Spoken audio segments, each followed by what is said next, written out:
Pada satu masa, putri cantik Cinderella dan suaminya Leo hidup di kastil termegah di negeri itu.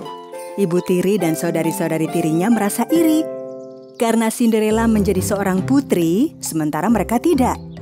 Sehingga mereka bersekongkol melawan Cinderella untuk merebut kastil dan kedudukannya.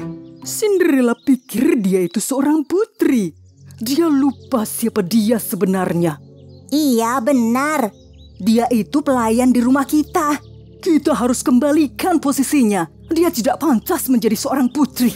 Nyonya Puffy adalah ibu tiri Cinderella.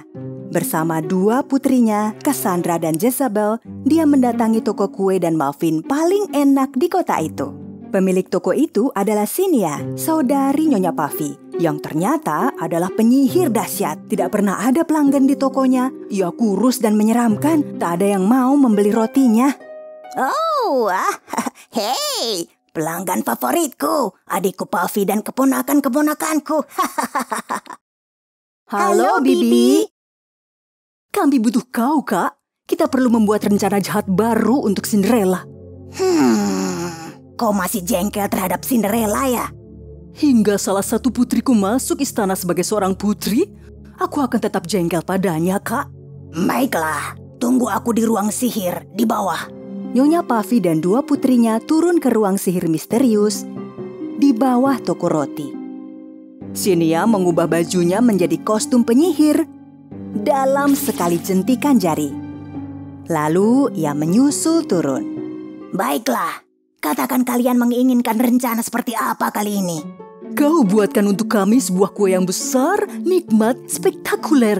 Tapi sebagai bahan-bahannya, kami ingin kau buat seperti... Saat Nyonya Puffy dan putri-putrinya yang pendengki menjelaskan rencana jahat mereka.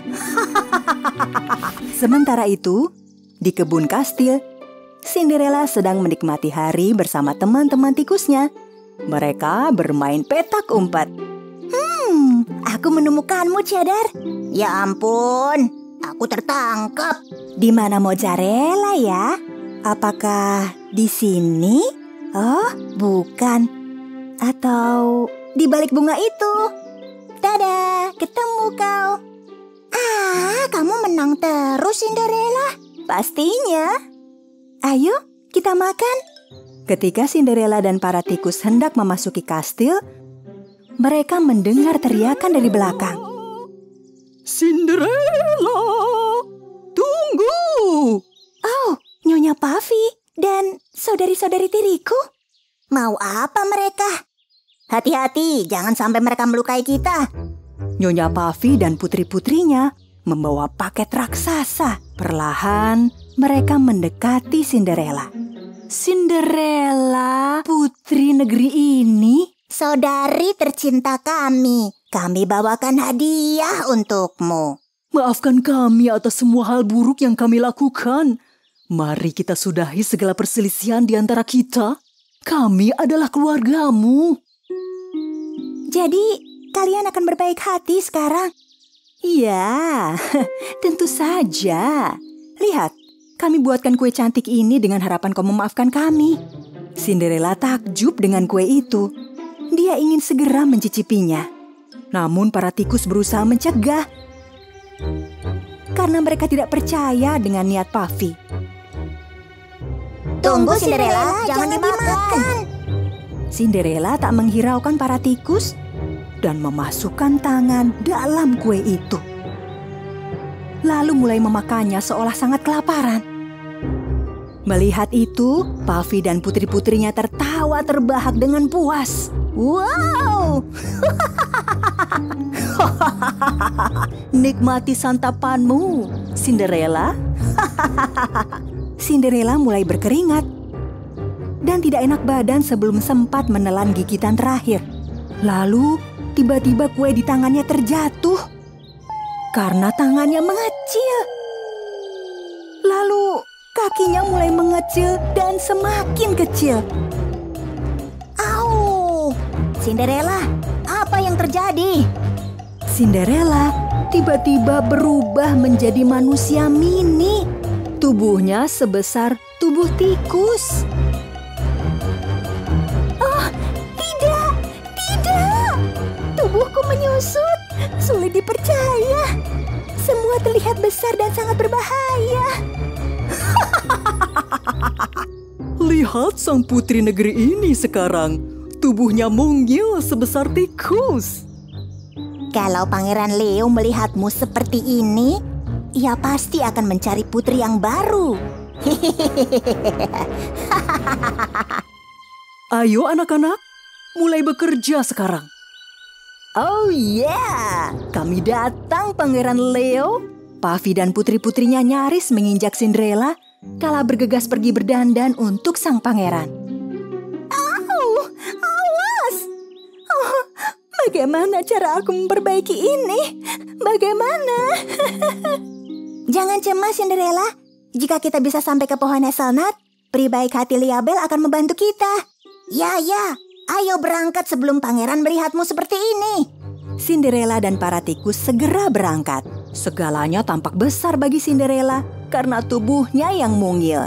Semuanya serba besar. Apa selalu terlihat begitu bagi kalian, tikus-tikus sahabatku? Kala mereka berusaha keluar dari kebun kastil, Pangeran Leo muncul dari arah kastil. Segera setelah melihat sepatunya, ia tahu itu adalah pangeran, lalu bersembunyi. Ternyata kalian mozzarella dan cheddar. Apa kalian melihat Cinderella? Aku tidak melihatnya sejak pagi ini. Wah, mungkin dia pergi menjenguk kuda putihnya. Tentu Lumbung, tidak kepikiran memeriksa di sana. Terima kasih. Begitu pangeran berlalu, Cinderella keluar dari tempat persembunyiannya. Cepat Cinderella, kita harus bisa mengembalikan tubuhmu seperti semula sebelum saudari tirimu tiba. Cinderella dan para tikus mulai berlari sekuat tenaga untuk tiba di pohon hazelnut. Sementara itu, Cassandra dan Jezabel sudah berdandan rapi dan berangkat menuju kastil. Rambutku indah sekali. Begitu pangeran melihatnya, pasti ia terpesona. Tidak, yang jelas pangeran akan pingsan melihatku mengenakan gaun ini. Mereka tiba di kastil setelah beberapa lama. Dan Cinderella, cheddar, dan mozzarella akhirnya tiba di pohon hazelnut. Mereka kelelahan setelah berlari, lalu ia menyentuh batang pohon untuk memanggil sang peri. Liabel, segera datanglah dimanapun kau berada. Beberapa saat kemudian, Liabel muncul berkilauan. Oh, Cinderella, apa yang terjadi padamu? Tolong aku, Liabel. Aku memakan kue pemberian Puffy, lalu aku menyusut seperti ini. Oh, aku tahu mantra yang dapat menyembuhkanmu. Liabel yang tampak begitu besar di mata Cinderella mengayunkan tongkatnya 3 kali ke udara.